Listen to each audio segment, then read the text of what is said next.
Bismillahirrahmanirrahim.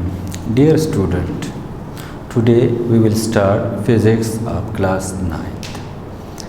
In this class, our first chapter is oscillation and waves. Oscillation में जाने से पहले हमने मोशन के बारे में पढ़ना है।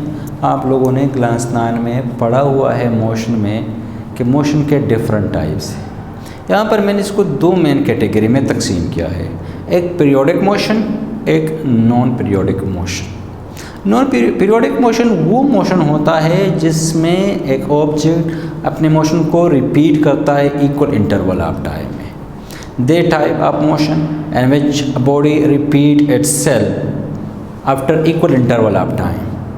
जिस तरह हम मोशन ऑफ अर्थ, ज़मीन की मोशन, ज़मीन अपने सेंटर के इर्द गिर्द 24 आवर में एक चक्कर मुकम्मल करती है, सूरज के इर्द गिर्द 365 डेज़ में। तो हर मोशन अपने आप को ये रिपीट करता है, इसको हम कहते हैं पीरियोडिक मोशन। दूसरी तरफ है नॉन पीरियोडिक मोशन। जिस तरह हम देखते हैं एक कार है, गाड़ी जा रही है नौशेरा से पेशावर तक, तो ये अपना मोशन मुकर्रर वक़्त में रिपीट नहीं करता, इसको हम कहते हैं नॉन पीरियोडिक मोशन। पीरियोडिक को फिर हम दो कैटेगरी में डिवाइड करते हैं, एक ऑसिलेटरी मोशन या जिसको हम कहते हैं वाइब्रेटरी मोशन, दूसरा नॉन ऑसिलेटरी मोशन। ऑसिलेटरी आप लोगों ने पढ़ा हुआ है क्लास 9 में, या वाइब्रेटरी मोशन, मगर दोनों में बहुत बड़ा डिफरेंस है। लिखते हैं तो हमने एक नाम में दिया है, मगर दोनों में डिफरेंस मौजूद है ऑसिलेटरी वाइब्रेटरी में, जिसको हम आगे डिस्कस करेंगे। ऑसिलेटरी को हम यूँ डिफाइन कर सकते हैं, the two and fro motion of a body is called oscillatory motion about the mean position. या हम इसको यूँ भी कह सकते हैं, the back and fourth motion of a body about the mean position is called oscillatory motion. जिस तरह स्प्रिंग है, स्प्रिंग के साथ हमने इस ऑब्जेक्ट को अटैच किया है जिसका मास m है, हमने इसे फोर्स अप्लाई किया टुवर्ड राइट साइड, तो इस स्प्रिंग में एक्सटेंशन पैदा हो जाएगी। यहाँ पर हम इसको छोड़ेंगे तो ये ऑब्जेक्ट वापस जाएगा, स्प्रिंग कंप्रेस होगा, जो फोर्स इसको वापस लेके जा रहा है उसको हम रिस्टोरिंग फोर्स कहते हैं। जिस फोर्स की मदद से ये टूवर्ड राइट की तरफ आया था, इसको हम अप्लाइड फोर्स कहते हैं। दोनों बराबर होते हैं मैग्नीट्यूड में, मगर इनकी डायरेक्शन अपोजिट। अब ये ऑब्जेक्ट इस पॉइंट से आगे पीछे हरकत करेगा, इसको बैक एंड फोर्थ मोशन हम इसको कहते हैं। इसी मोशन को हम कहते हैं ऑसिलेटरी मोशन। इसके एग्जांपल में हमारे पास है जाना पहचाना एग्जांपल, स्विंग का एग्जांपल, झूले की मोशन, ये हमारे पास है ऑसिलेटरी मोशन। ऑसिलेटरी को हम आगे डिवाइड करते हैं दो स्टेप में, SHM, इसको हम कहते हैं सिंपल हार्मोनिक मोशन, और नॉन SHM। SHM हम यू आते हैं इसके बारे में, जिसको हम सिंपल हार्मोनिक मोशन कहते हैं, इसको हम यू डिफाइन करते हैं, the type of motion in which acceleration is directly proportional to the displacement and directed toward the mean position is called SHM। वो मोशन जिसमें एक्सेलरेशन डिस्प्लेसमेंट को डायरेक्टली प्रोपोर्शनल हो और एक्सेलरेशन की डायरेक्शन टुवर्ड मीन पोजीशन।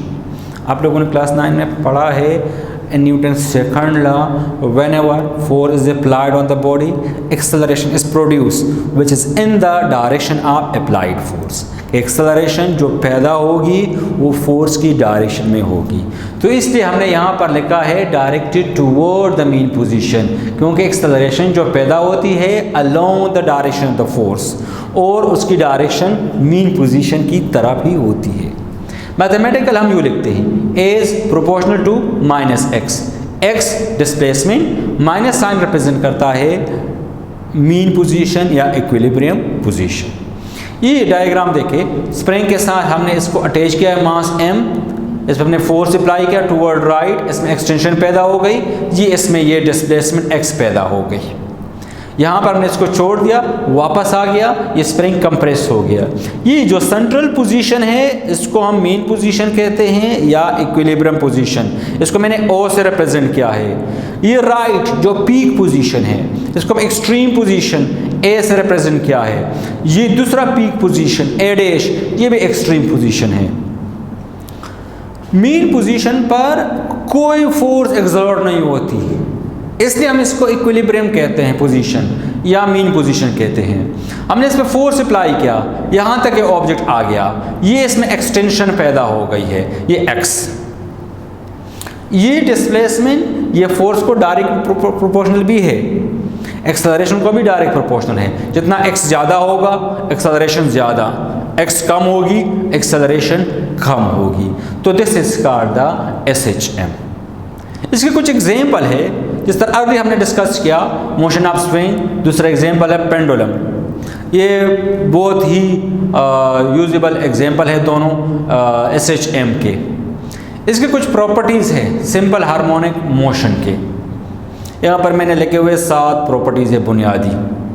पहले property हमने लिखा है it's motion must be vibratory motion, कि जो सिंपल हार्मोनिक मोशन होगा इसका मोशन क्या होगा, वाइब्रेटरी होगा, यानी वो अपनी जगह पे कायम नहीं होगा, वो अपनी खास जगह पे आगे पीछे हरकत करेगा। दूसरा point, acceleration is directly proportional to the displacement, acceleration displacement को डायरेक्टली प्रोपोर्शनल है। Acceleration is directed toward the mean position, mean equilibrium position. यहाँ पर मैंने नेगेटिव साइन असाइन किया है, a is proportional to -x। Third, velocity is maximum at mean while minimum at extreme. अगर इस diagram में हम देखें, जब ये ऑब्जेक्ट O से A तक जाएगा और फिर A पे हम छोड़ेंगे, वापस आएगा, तो इस सेंट्रल पोजीशन पर बहुत ही तेज जाएगा। ये सेंट्रल पोजीशन है, तो मैं यहाँ पर इसकी वेलोसिटी मैक्सिमम हो गई, वहाँ पे पहुँचेगा, एक्सट्रीम पे पहुँचेगा, ऐसा हमें लगेगा कि लम्हे के लिए ये रुक गया है, तो यहाँ पर इसकी वेलोसिटी मिनिमम हो गई। तो इस पॉइंट पर एक्सट्रीम पर मिनिमम, इस एक्सट्रीम पर मिनिमम और मीन पर इसकी वेलोसिटी मैक्सिमम।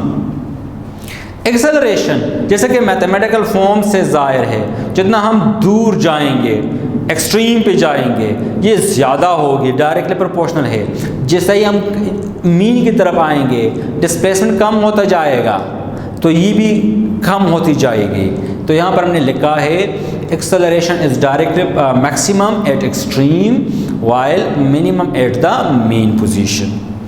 इस तरीके से वेलोसिटी काइनेटिक एनर्जी के साथ रिलेटेड है, तो हम कह सकते हैं kinetic energy is maximum at mean while minimum at extreme position, कि इस पॉइंट पर वेलोसिटी चूंकि मैक्सिमम है तो काइनेटिक एनर्जी भी मैक्सिमम होगी, यहाँ पर वेलोसिटी मिनिमम है तो काइनेटिक एनर्जी भी मिनिमम होगी।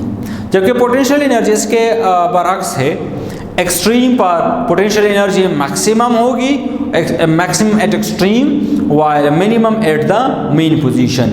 मीन पर मिनिमम होगी पोटेंशियल और एक्सट्रीम पर मैक्सिमम होगी।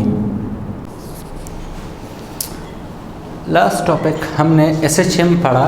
SHM के साथ कुछ स्पेशल टर्म इस्तेमाल होते हैं, छोटे छोटे डिफिनीशन है, बहुत ज़्यादा इस्तेमाल होते हैं, उनको हम अभी डिस्कस करते हैं। पहले नंबर पे आता है वाइब्रेशन। वाइब्रेशन हम कहते हैं one complete round trip of vibrating body is called one vibration.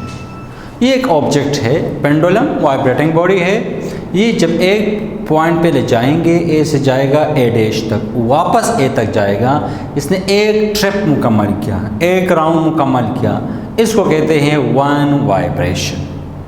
अब ये एक ट्रिप एक राउंड में जितने टाइम में मुकम्मल करेगा उसको हम कहते हैं time period. The time required to complete one vibration is called time period. एक ट्रिप मुकम्मल करने के लिए, एक वाइब्रेशन मुकम्मल करने के लिए जो टाइम दरकार होगी उसको हम कहते हैं टाइम पीरियड। इसका सिंबल है कैपिटल T और यूनिट इस्तेमाल हम करते हैं इसका सेकंड इस्तेमाल करते हैं। थर्ड नंबर पे frequency. The number of vibration perform by vibrating body in 1 second is called frequency. अब ये वाइब्रेटिंग बॉडी है, ऑब्जेक्ट है, ये 1 सेकेंड में जितनी भी वाइब्रेशन करेगा इसको हम कहते हैं फ्रीक्वेंसी कहते हैं। इसका सिंबल स्मॉल f, यूनिट इसका हर्ट्ज, इसको हम HZ से भी रिप्रेजेंट करते हैं। नेक्स्ट है डिस्प्लेसमेंट। डिस्प्लेसमेंट जो हम 9 में पढ़ते हैं और यहाँ ये वाइब्रेटिंग ऑब्जेक्ट में पढ़ते हैं, दोनों में फ़र्क है। 9 में जब पढ़ते हैं तो उसमें डिस्प्लेसमेंट हम कहते हैं the distance between the 2 point, the shortest distance between the 2 point and definite direction, इसका डिस्प्लेसमेंट। यहाँ पर हम ये पढ़ते हैं, ये ऑब्जेक्ट है, ये ओ से जाएगा ए तक। अगर हम इसका फासला मालूम करें ए पॉइंट पर, 1 पॉइंट पर, 2 पॉइंट पर, 3 पॉइंट पर या ए पॉइंट पर, तो जो भी फासला होगा इस मीन पोजीशन से, इस इक्विलिब्रियम पोजीशन से, ये इसकी कहलाएगी डिस्प्लेसमेंट।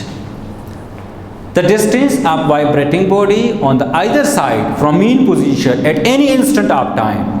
वाइब्रेटिंग ऑब्जेक्ट का फासला किसी भी वक्त मीन पोजीशन से किसी भी सिमत, लेफ्ट राइट साइड या लेफ्ट साइड, किसी भी वक्त, ये कहलाता है डिस्प्लेसमेंट। इसको हम रिप्रेजेंट करते हैं एक्स और यूनिट है मीटर। नेक्स्ट है एम्पलीट्यूड।